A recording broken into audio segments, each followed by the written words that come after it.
percuma lu kayak lu ganteng, lu cantik tapi attitude tuh jelek kayak gitu. Dari sekarang sih yang dilihat sikapnya sih. Apa ya? Bukan, jadi kayak lebih orang-orang mendominasikan yang cantik dulu dibandingkan yang good attitude.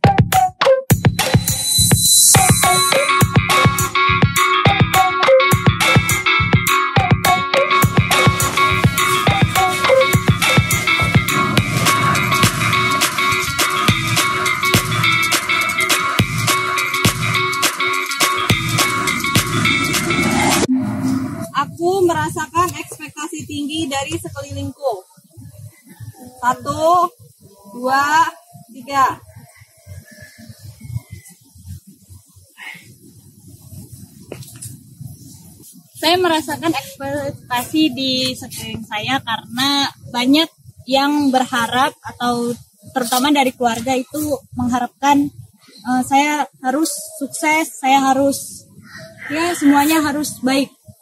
Mungkin dilihat masih sekarang tuh orang tua kita kayak masih kayak kuliah aja lah, kayak kemampuan kita kayak belum kelihatan gitu. Jadi kayak buat diri gue sendiri buat keluar jadi kayak nggak naruh ekspektasi terlalu tinggi banget, jadi gitu belum terlalu kelihatan. Jadi belum terlalu fokus untuk nyari ke jenjang yang lebih tinggi lah, kayak fokus udah yang penting lu kuliah aja dulu, kuliah yang benar, bisa lulus dengan hasil yang memuaskan, udah ntar urusan selanjutnya ke jenjang ke pekerjaan itu bakal dipikirin nanti gitu loh. Jadi nggak terlalu fokus ke masa depan banget lah. Aku seringkali memasang topeng di hadapan lingkunganku. 1, 2, 3. Kenapa kita tuh kayak harus masang topeng untuk orang-orang sekeliling kita? Karena nggak mungkin kayak misalnya kita mau kumpul nih, terus kita yang kayak ngebawa vibes sedih atau vibes gimana kan jadi nggak enak nanti suasana pas kumpul-kumpulnya. Jadi alangkah baiknya kalau misalkan ngerasa sesuatu nih sebelum kumpul nih, kita misalkan kayak ngerasa sedih atau marah, itu lebih baik kayak udah dipendem aja, pas ketemu mereka tuh kita harus kayak fun aja seakan-akan kayak nggak ada apa-apa gitu. Jadi kayak lebih apa ya, harus bisa membawa suasana yang baik di sekeliling orang-orang kita gitu. Jangan sampai mereka merasakan apa yang kita rasakan. Tapi nggak bisa sih menurut gua. Ketika kumpul tuh ya kan pasti ada aja kayak perasaan gak enaknya gitu, kayak ada aja kan langsung kayak kemudian entah orangnya pasti kayak gitu sih. Mungkin nggak, jadi menurut gue mendingan jangan ditutupin sih, kayak terbuka aja apa yang bikin lo kayak pas lagi kumpul misalkan kayak nggak enak atau kayak lagi ada masalah atau apa, ceritain, misalkan itu bisa diceritain. Kalau emang pribadi nggak bisa ya nggak apa-apa, nggak ceritain gitu. Bakal maklumin kan pasti. Apalagi kalau misalnya emang lu lagi ada masalah, kan nggak mungkin kita kayak, lu kenapa sih kayak gini? Pasti kan kita mau ngedengerin gitu loh, mau bantu, apalagi kalau kita bisa bantu, gitu kan? Kalau kebanyakan ditahan-tahan sendiri kan juga nggak bagus. Mending dikeluarin aja, disampaikan pokoknya. Jadi biar sekali aja orang lain punya solusi kan buat masalah lu. Aku seringkali merasa sendiri ketika menghadapi masalah. 1, 2, 3.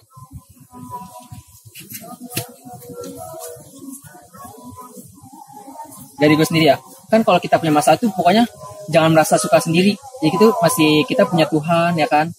Udah gitu misalkan kayak kita udah bercerita nih sama Tuhan kayak lega gitu kan. Kalau misalkan masih kurang ya kita punya internal, yaitu kan keluarga. Kita cerita ke orang tua kita masalah kita apa gitu, biar kita nggak merasa sendiri. Kalau misalkan keluarga kita kayak sibuk, nggak punya waktu kayak buat dengerin kita gitu kan masalah kita punya sahabat yang, tapi kalau lagi cerita ke sahabat itu atau kayak teman itu yang benar-benar harus dipercaya sih. Jadi kayak benar-benar dijaga banget, kayak kalau itu emang masalahnya itu privasi banget kayak gitu. Jadi kayak ada ke Tuhan, ke internal orang tua ataupun ke teman atau sahabat. Terutama yang penting ke diri sendiri dulu sih, bisa masalah itu apa enggak kayak gitu. Aku merasa puas dengan penampilan fisikku. 1, 2, 3.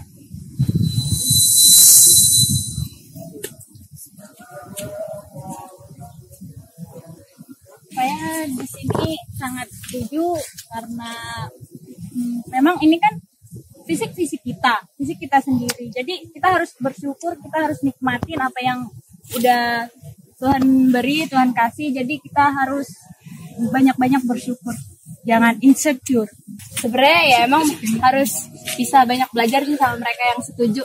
Soalnya kalau diri gue sendiri emang sebenarnya nggak bagus ya, cuma kayak kadang-kadang terlintas aja kayak di pikiran kayak ngerasa nggak percaya diri, ngerasa kurang sempurna, apalagi buat orang-orang gitu. Jadi kayak sebenarnya nggak bagus, cuma apa ya, mungkin gue bisa belajar dari kalian yang mayoritas setuju dengan harus percaya diri kan. Ya itu aja sih mungkin. Ya mungkin kalau gue di sini kan netral ya, jadi kayak lebih ke arah kayak apa adanya aja gitu. Kayak misalkan kayak kayak lu ngadirin suatu acara, misalkan kayak apa, pakaian lu kayak itu aja gitu ya, mungkin lu kayak ya udah apa adanya aja, jangan kayak memaksakan banget kayak gitu loh. Sebenarnya kalau dari senyamannya sendiri aja lu nggak lebih gak usah kayak memaksakan gaya sih, cuma kayak apa ya, kurang pede dengan gue yang gini aja, gue kurang pede itu dari diri lu sendiri kan? Iya, itu sebenarnya dari diri gue sendiri, dan itu emang nggak bagus. Sistem edukasi sekarang mengutamakan nilai ketimbang skill. 1, 2, 3.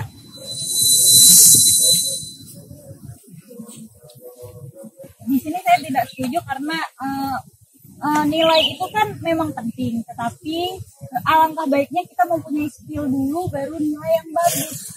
Karena buat apa sih nilai yang bagus tapi skill nggak ada gitu? Malu-maluin juga sih. Mungkin kalau untuk sekarang sih edukasi itu ya kayak mendingan kayak dilihat nilai itu karena kayak instan gitu loh, kayak benar-benar kayak nggak ngehargain prosesnya gitu. Apa kayak yang Lana bilang kan, kayak apa diutamakan harusnya skill kan, itu mungkin kayak untuk jenjang nanti lah gitu kan.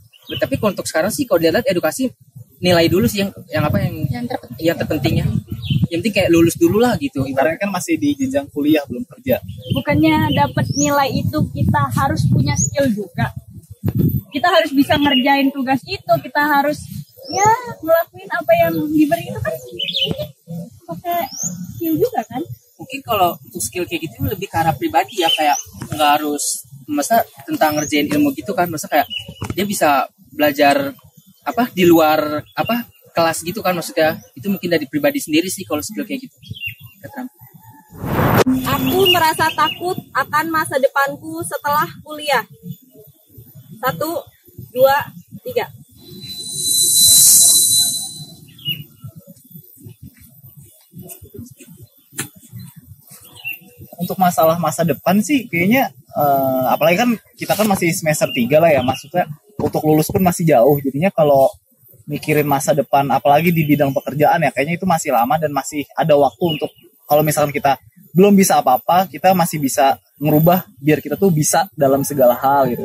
Jadi untuk sekarang sih jangan terlalu khawatir dulu lah untuk masa depan, yang penting fokus kuliah dulu gimana, bagusin nilai, perbanyak teman, jadi biar ntar pas kerjaan tuh banyak linknya untuk masuk. Pokoknya nama kita tuh harus baik aja terus gitu. Jadi kita misalnya kayak lagi butuh atau apa kan pasti manusia itu kan pasti kan saling ini ya, saling membutuhkan gitu kan, saling tolong menolong juga, pasti dibantu sama teman-teman kayak gitu. Fisik lebih diutamakan dibandingkan sikap. 1, 2, 3.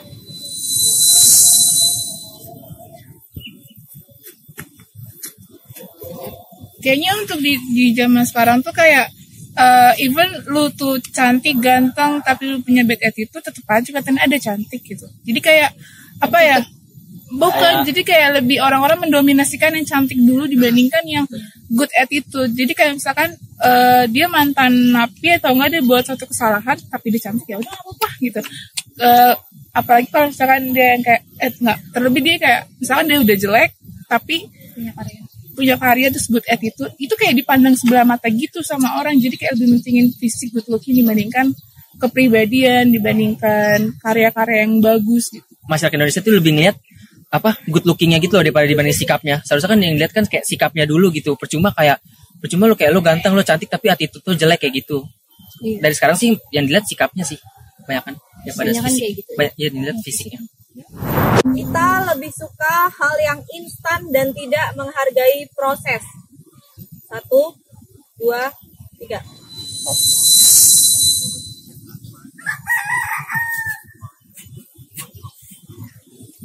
Sangat tidak setuju ya, karena instan itu sangat nggak baik ke depannya ya, karena kita harus perlu proses dulu, kita harus belajar dulu bagaimana caranya, baru kita bisa ngedapetin hasil, bukan yang instan langsung dapet gitu bukan ya. Iya, kayak ibaratnya kita buat makalah atau jurnal atau kayak penelitian, itu sebenarnya kita kayak nyusunnya itu bener-bener kayak hasil pemikiran kita sendiri, itu kita sebenarnya belajar. Nanti ketika kita ngadepin kayak sidang tesis akhir, itu bener-bener kita kayak, itu bener hal yang dari kemarin kan kita berproses, itu bener hasilnya kayak gitu.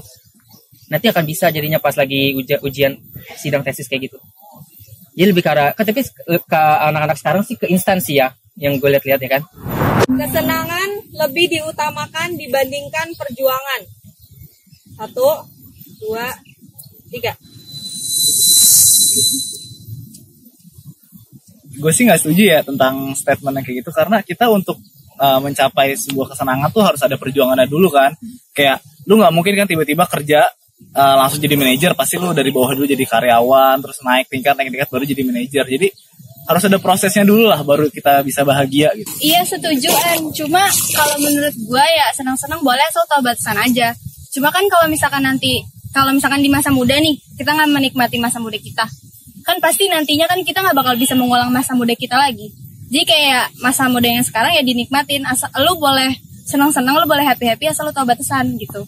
Mungkin kalau urusan kayak masa muda gitu mendingan kayak lebih karena berusaha sih. Masa main-main boleh, tapi kayak dari kita udah ada hasil belum kayak gitu mungkin. Nah kayak gue kayak nggak setuju kayak kita kayak senang-senang gitu. Jadi kita kayak lebih menghargai kayak introspeksi diri maksudnya. Jadi kayak apa sih? Gue di ngaca dulu nih, kita tuh udah sejauh apa sih usaha kita. Kalau usaha kita udah memenuhi dengan apa yang kita harapkan, baru deh kita nggak apa-apa senang-senang sebentar buat istirahat. Gimana tadi ditanyain kayak gitu? Kita jadi lebih tahu gimana kepribadian teman kita, kepribadian kita sendiri pun kita juga lebih tahu. Jadinya dengan pernyataan-pernyataan yang tadi, kita bisa ngeliat nih, oh nih teman kita tuh sejalan gak sih sama kita, atau misalkan dia punya pendapatnya masing-masing gitu sih. Terus juga mungkin kayak kita lebih mengenal kayak kepribadian masing-masing kan, kayak dia takut akan masa depan atau enggak, atau kayak setelah lulus dia bakalan jadi apa, atau kayak dia masih mengasah skill-skillnya kayak gitu. Iya tapi ternyata dari kita semua, maksudnya yang rata-rata umurnya yang nggak beda jauh lah ya, tapi ternyata pendapatnya ada yang beda banget gitu. Jadi kayak di luar dugaan banget sih. Tapi pengaruh nggak? Jadinya kalian pengen lebih hati-hati nggak sama teman-teman kalian, atau kayak oh ternyata dia kayak gini, jadi gue harus memperlakukan dia dengan lebih baik atau segala macam? Lebih memahami aja sih. Sekarang sih lebih memahami.